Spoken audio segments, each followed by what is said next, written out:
Oublie tout ce qu'on t'a dit sur la bête du Gévaudan.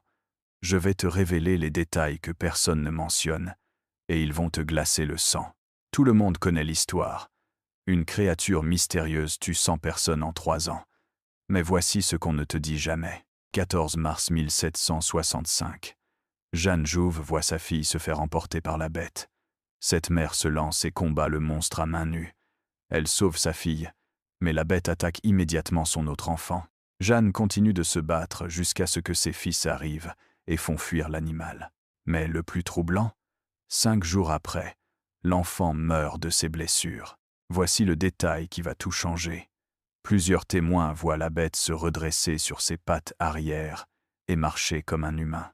Et quand des chasseurs lui tirent dessus plusieurs fois à bout portant, elle se relève à chaque fois et s'enfuit, pour tuer une femme quelques heures plus tard.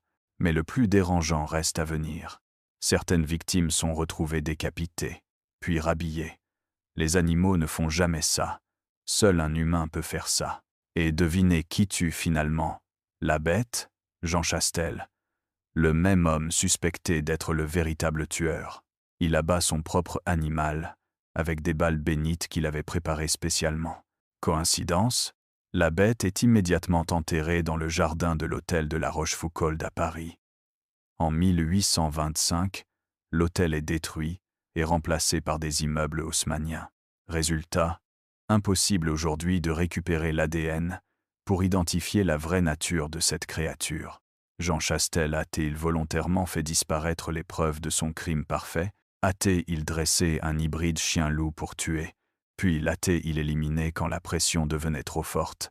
260 ans après, on ne saura jamais la vérité. Et peut être que c'était exactement le plan. Alors, animal mystérieux ou tueur en série médiévale, à toi de décider. Like si cette version t'a troublé. Et abonne-toi pour découvrir d'autres secrets que l'histoire nous cache.